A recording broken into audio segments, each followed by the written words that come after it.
Streaming live across the country, tackling the topics everyone is talking about online. Share, engage, and interact. This is Newsfeed Now.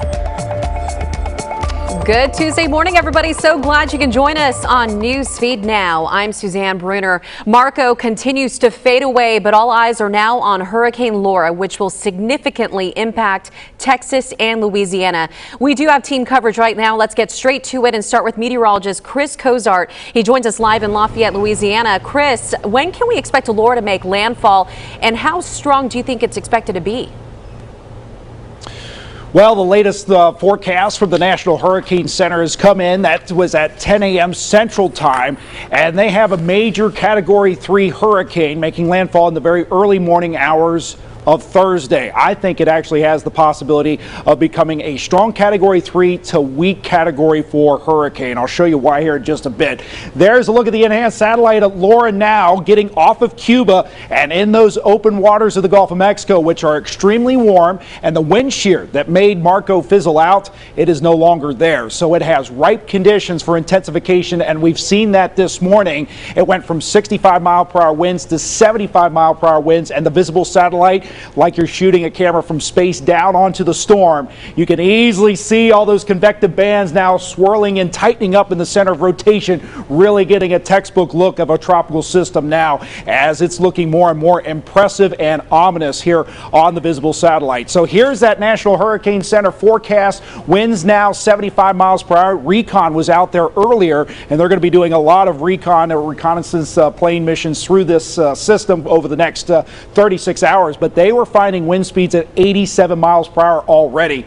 Movements at west-northwest at 16 miles per hour. Pressure has fallen down to 990 millibars. When you start to see the pressure fall quickly, that means the system is intensifying and strengthening. And as you see, the further northwest we're heading, we are going to see this strengthen further and further, eventually becoming a Category 3 hurricane. Now, the latest one that just came in, the 10 a.m. update again from the National Hurricane Center, has this Category 3 reaching Category 3 strength with wind speeds at 115 miles per hour offshore, well offshore of Texas and Louisiana. And there is plenty of time for this to briefly reach Category 4 strength as it makes landfall somewhere right between the state lines of Louisiana and Texas. I think it will be a little further west of this, but the early morning hours of Thursday. I know I just went over a lot there. Do we have any questions before we go forward with more impacts here? Yeah, no. That's a lot of information, a lot of good information we need to know.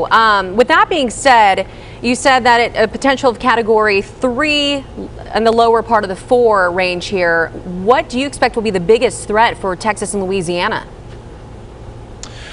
So for Louisiana, and that's our viewing area, I'm right here in Lafayette at the KLFY studios, it will be coastal storm surge. We are looking at storm surge that could stretch all the way into southeast Texas that approaches 10 to 15 feet. So a life-threatening storm surge is going to be a really concern with this system, but also the winds. Within this storm, we are looking at wind speeds, I think within at least 50 miles east of the center, within that area, we're looking at wind speeds that could top out around 100 to 145 miles per hour before we're all said and done with this. That's quite a bit. I've been reading some information on this too. Up to 8 inches of rainfall predicted. Has that changed?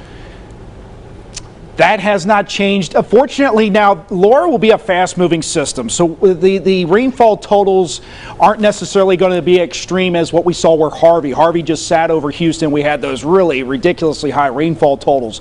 This system will be moving through quickly, so 7 to 12 inches of rainfall from a tropical system, that's pretty typical and nothing that's so extreme that would cause any widespread flash flooding, but there will be flooding issues. There's your Category 3 hurricane. It tops out at 130. Again, with it being offshore and still having some time and some warm waters to work with, I think we could get into that Category 4 strength there. And so we have hurricane warnings now posted for counties across southeast Texas and for the parishes here in western Louisiana. That does not include Lafayette at this time, but that does include Acadia and points westward from there. Hurricane warnings now in effect, and tropical storm warnings, the areas that are shaded in the orange. These are until further notice. Okay, and I want to just reiterate this real quick. We remember that devastating effects of the Hurricane Harvey in Houston that we saw about 3 years ago. So could Laura potentially pack the same punch? Not with the rainfall. We must make that clear. Rainfall is not going to be an issue like Harvey. Harvey had easily over 30 to 50 inches of rainfall associated with that. This system will not be producing those type of rainfall totals, as it will be a quick moving system. Harvey sat over Houston for about 48 to 72 hours. This will be kicking through the area of 12 hours, and the GFS model does a pretty nice job showing that and really showing the intensification of this storm before making landfall. That's Thursday morning at 9:15, so already making landfall just again west of that state line of Louisiana and Texas. So across really much of Louisiana, that life-threatening storm surge. We're going to deal with inland flooding and also that tornadic threat and damaging winds within our vicinity here in southwest Louisiana. But really the main concern for those catastrophic winds will be right there in that center of rotation and just about 50 miles east of that center. All right, Chris, thanks so much for elaborating on that for us. And of course, we're going to keep our eyes on this as Hurricane Laura continues to move its way up the coast here. While Laura continues to churn in the Gulf of Mexico, thousands on the Gulf Coast are preparing for the hurricane. Right now, let's check in with Dana Winter, who is in Lake Charles, Louisiana this morning. Dana, good to see you. Tell us, we actually just learned that there's some evacuation orders that came down within the last hour or so. What do we know about that right now? So we actually just spoke to one family who came here, and they said they are more worried about their cows in their house, and so they're actually evacuating their cows out of Lake Charles today, making sure they get somewhere safe. People too, though, they are evacuating here. Lake Charles is still voluntary evacuations. This is not included in that particular order, although I will say I just actually got an alert here on my phone from the National Weather Service sending out, I think it's actually sending one out again right now as we're speaking. It's for storm surge and also a hurricane warning in effect. It's actually buzzing right here on my phone. I'm going to step out of the way so you all can see the conditions behind me. It's gorgeous here in Lake Charles. The water is just nice and smooth, a nice easy breeze here in the air. Lake Charles their city hall did publish on Facebook about an hour ago saying the city of Lake Charles transit system operating today is going until 8 o'clock tonight. People who want to take advantage of the service should go to any City of Lake Charles bus stops during the times. So these buses are going to be taking people to the Burton Coliseum here, and once people get to that site, they'll be placed on a bus provided by the state of Louisiana, and they'll be taken to a shelter either in Alexandria or in another safe location administered by the state. And so that's pretty much what people are doing right now. A lot of people making plans to get out of here, but again, we're told Lake Charles is not included in Cameron Parish, so still those voluntary evacuations. But earlier, the mayor of Lake Charles did put on Facebook saying if you live in a low-lying area, he suggests you evacuate. If you live in an area and you're not comfortable living without power, water, or wastewater for possibly several days, he also suggests those people evacuate. Reporting live in Lake Charles, I'm Dana Winter. Back to you. Dana, have you talked to any other folks who said that they were going to go elsewhere beside the Coliseum? Not really. I mean, just that one family, they said they were going with their cows. They were taking the cows tonight and they were heading out of town, making sure they get somewhere safe. A couple of other people who I said, they were like, you're going to ride this one out with us? A lot of people planning on actually riding this storm out here. Interesting. All right, Dana, thanks so much. And of course, we're going to have another update from Lake Charles. We're going to continue our team coverage out there in just a few minutes to see what businesses and response teams are doing. But in the meantime, there are 2 towns along the Texas Gulf Coast that are also being evacuated due to the impending threat of Hurricane Laura. Now, authorities have warned if people don't leave, they shouldn't expect emergency crews to help when conditions get worse. Maggie Glenn shows us how folks are bracing for what's next. We've weathered the storm so many times that it's national pastime over here now. Galveston locals know the drill when preparing for severe weather, boarding up windows, trimming trees, and deciding whether to hunker down or head out. Well, right now, hunkering at home, but we'll feel it out. There's a lot of time for Laura to move over here and to get big and decide what she wants to do. Matthew Salinger has lived on the coast for years and has one tip to all Texans living along the Gulf. get prepared now. Meanwhile, Governor Abbott is making sure the state is prepared for everything, including the spread of coronavirus. He says the National Guard is standing by to help. They are rostering 860 personnel, helicopters, C-130s, high-profile vehicles, sheltering teams, disinfection teams, as well as mobile testing squads, remembering this key point. And that is, as we are working to perhaps relocate temporarily some people that need to go to shelters, we must be very mindful of the ongoing need to protect against the spread of COVID-19. All right now we'd like to bring in Maggie, who's joining us from Galveston, Texas right now. Maggie, thanks for joining us here on Newsfeed Now. You know, I understand Governor Greg Abbott issued a disaster declaration for more than 20 counties in Texas just a few days ago. But while still going through a pandemic, we have to remember we are in one still. What has he told folks about seeking safety from both?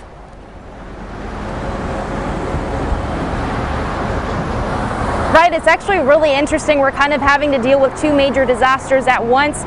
He has made it clear that anyone who wanted to evacuate early, instead of staying in a shelter place, they have actually set up a place for people to check in Bexar County, who will then be given hotel vouchers. So that's kind of one way they're trying to make sure that people maybe aren't as on top of each other as they usually are in a typical storm like this.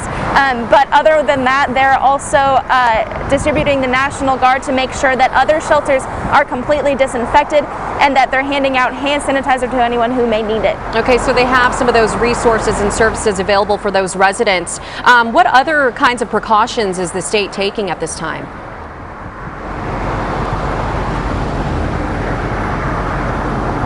We are still kind of waiting. The governor is going to be giving a more recent update later this afternoon. His last briefing was on Sunday, and that was ahead of both Marco and Laura. So now that Marco is kind of out of the way and Laura is the kind of bigger concern, and it's becoming a bigger concern for Texas, he's expected to give another briefing this afternoon for a more updated state plan.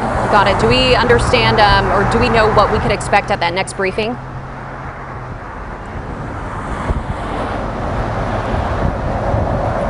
I would expect he's going to give some updates about what type of federal assistance we could be getting. We already know we're going to be getting some assistance from FEMA. He gave a list of different National Guard personnel and different vehicles that were on standby, ready to help rescue. So I'm sure he'll be giving us an update along with the Texas Division of Emergency Management as to just how much personnel has been set aside to help with any rescues that are needed here. All right, Maggie, I see you right there along the coastline. Tell us a little bit about the conditions that you're seeing out there right now.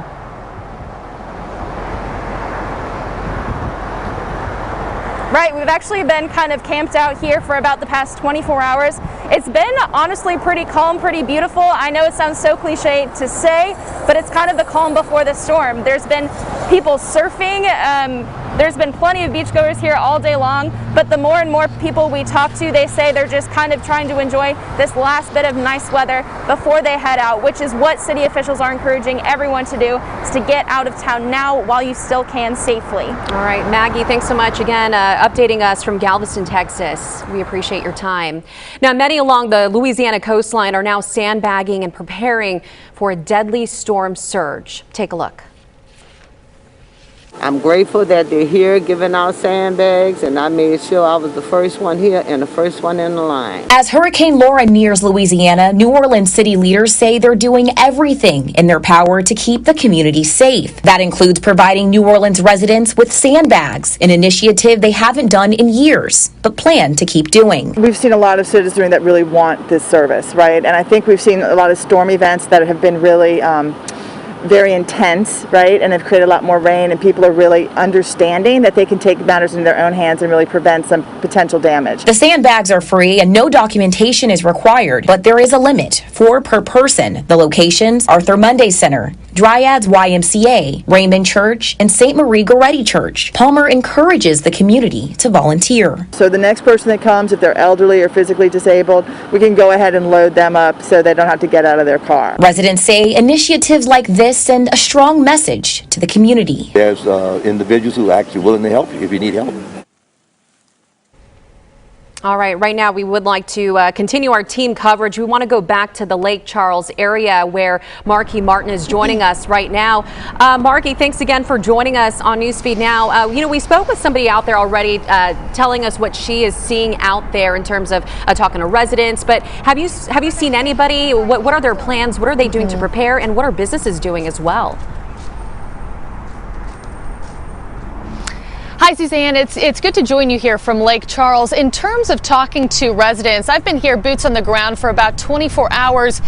It really is a mixed bag of locals here. Some of them say, we've been here 1,000 times. No chance that we're sticking around for this, right? They've geared up for this. They've already headed out. They've made their evacuation plans far in advance.